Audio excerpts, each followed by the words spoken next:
நான் ரட்சிக்கணுங்கிற எண்ணம் அந்த தகப்பனார் உள்ளத்தில் இருக்கோ இல்லையோ, இது இந்த தகப்பனாருக்கு இருந்தால் அந்த தந்தைக்கு இருக்காதா? எவ்வுயிர்க்கும் தாயிருக்கும் வண்ணமாய் எற்றைக்கும் ஏழேழு பிறவிக்கு நமக்கு தாயின் தந்தையாக இருக்கும் பகவான், அவன்தான் அந்த பொறுப்பை எப்போதும் வகிக்கணும்னு ஆசைப்படுறார். இதில் ஒரு வேறுபாடு வேற. இந்த தந்தையால் நிஜமா யோசிச்சுன்னா முடியாது, ஆனால் அந்த தந்தையால் முடியும். இந்த பெரிய வேறுபாடு வேற இருக்குது. இவருக்கு 60 வயசு ஆகிடுத்து, ஆசை மட்டும் பட்டு இருக்கலாமே தவிர நிஜமாக பொறுப்பை கொடுத்து வீட்டை முழுக்க பார்த்துக்கோன்னா அவரால் பார்த்துக்க முடிய போகிறதா? ஆனால் ஆசை மட்டும் படுறார்.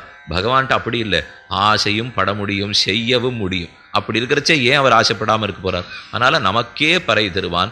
மற்றவற்றை உபாயமாக எண்ணாமல் ஈஸ்வரனே உபாயம்னு எவன் இருக்கிறானோ அவன்தான் நமக்கே. அப்போ நாராயணனேங்கிறதுனாலே பெருமாள் மத்தொன்னை எதிர்பார்க்கறது இல்லைன்னு சொல்லிட்டார். நமக்கேங்கிறதுனாலே நாம் மத்தொன்னை எதிர்பார்க்கறது இல்லைன்னு சொல்லிட்டார். அப்ப ரெண்டு பக்கத்திலையுமே எதிர்பார்ப்பில்லை. எதிர்பார்ப்பில்லாத ஒரு சங்கமம் தான் சரணாகதி சாஸ்திரம்.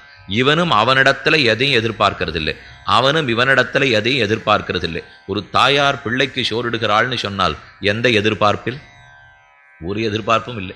நாளைக்கு இந்த பிள்ளை என்னை வச்சு காப்பாற்ற போகிறது அப்படிங்கிறதானும் ஒன்று நம்பிக்கையில் அவர் செய்ய போகிறாரான்னு கேட்டால், இது நம்பிக்கை இருக்கோ இல்லையோ செஞ்சுட்டு இருக்காள்னு ஒரு உபன்யாசத்தில் சொன்னேன். முடிஞ்ச பிற்பாடு 60-65 வயசு ஒருத்தர் இருப்பார். அந்த பெரிய அவர் எழுந்து வந்தார். அந்த ஒரு பெண்ணு தான் எழுந்து வந்து என்கிட்ட சொன்னார், இந்த உபன்யாசத்தில் இனிமேல் மாற்றி சொல்லும்னார். சரி, ஏதோ தப்பாக சொல்லிட்டு போல் இருக்குது, என்ன சொல்கிறாருங்கிறதுக்காக கேட்டேன். இந்த நம்பிக்கை ஏதோ வச்சுப்பனோ மாட்டானோங்கிற நம்பிக்கையோ இல்லையோ, ஆனாலும் காப்பாற்றுறான்னு நீர் சொன்னிருப்பாரோ, மாற்றினுடும் வச்சுக்க மாட்டான்னு தெரியும், ஆனாலும் தான் பண்ணுறோன்னாலோ. ஓ, இப்படி வேற ஒரு கோணம் இருக்குது போதிலுக்கு. இப்போ ஏன்னா இவ வச்சுக்க போகிறாளோ இல்லையோலாம் இல்லை, நாளைக்கு வச்சுக்க போகிறதுலே நான் தனியாக தான் இருக்கணுங்கிறது தெரியும், ஆனாலும் அந்த குழந்தையை காப்பாற்றணும்னு தாய் பார்க்குறாளோ இல்லையோ, அது எதிர்பார்ப்பில்லாத அன்பு. இப்போ இந்த குழந்தை எனக்கு பசிக்கிறதுன்னா தாயாரை கேட்குறதோ இல்லையோ, அப்போ மட்டும் எதுவான எதிர்பார்க்கிறதா? அதுவும் இல்லை.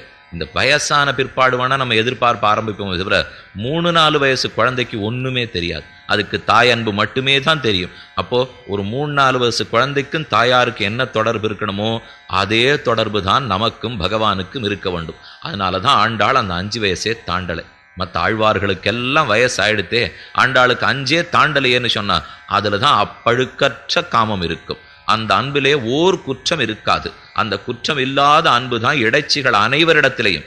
கோகுலத்தில் கண்ணன் அவ்வளவு ஆசையோடு இருந்தாரே, வயசாச்சு வெளியில் வந்தார், எங்கேயான ஒழுங்கா ஒத்தரை பார்த்தார். அவர் மதுரா நகரத்துக்கு வந்து சேர்ந்தார். தன்னுடைய விஷ்ணுகுலத்தவர்களே ஒழுங்கா இருக்கலை, தங்களுடைய யாதவர்களே ஒழுங்கா இருக்கலை, தானே அவர்களை கொல்ல வேண்டியதாக போச்சு.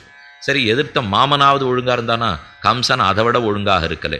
சரி, அழைச்சின்னு வந்து அக்ரூரராவது வயசானவரச்சே நடந்துட்டாரா, அகங்காரத்தோட நானா கொண்டு கண்ணனை கூட்டின்னு போறேன்னு நினைச்சுன்னு விட்டார். சரி, வந்தவரானு தங்களை வந்து ஆசையோட தரிசித்திருப்பார்களா? பஞ்சபாண்டவர்கள் எல்லாம் சண்டைக்கு என்ன ஒத்தாசை பண்றேங்கிறதுக்காக வந்துட்டார்கள். கேட்டுண்டு அர்ஜுனனாவது கீதப்படி சரணம்னு சொல்லியிருப்பனா? அதுவும் இல்லை. வயசானப்புறம் ஒரு நல்லவனை பகவான் சந்திக்கலை. ஆனால் சிறு பிராயத்தும் போது அனைவரும் அவனிடத்திலே அன்பு, அச்சஞ்சலமான பக்தி. அதை கோகுலத்தில் மட்டும் கண்ணன் கண்டாரோ இல்லையோ, இருந்திருக்கலாம். ஓரிருவர் சஞ்சயன் விதுரன் போல 2-3 பேரை கண்ணன் பார்த்துருக்கலாமே தவிர, ஆனால் 5 லட்சம் குடி பெண்கள் 5 லட்சம் பேரும் கோகுலத்தில் அத்தனை ஆதரத்தோடு இருந்தாளேன்னா அந்த காமங்கிறது சிறு வயசில் வரும். அதைத்தான் ஆண்டாள் காட்டினால். நமக்கே பறை தருவான்.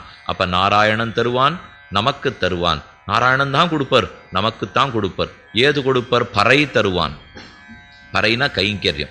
ஐஸ்வர்யத்தை பிரார்த்திக்காமல், கைவல்யத்தை பிரார்த்திக்காமல் பகவத் அனுபவ பிரீத்திகாரித கைங்கரியத்தை கேட்கிறோம். அடியார் தம்மடியார் தமக்கடியார் தம் அடியார் அடியோங்களே, அடியார் கடியார் கடியானுக்கடியானோ இல்லையோ, அப்படிப்பட்ட கைங்கரியத்தையே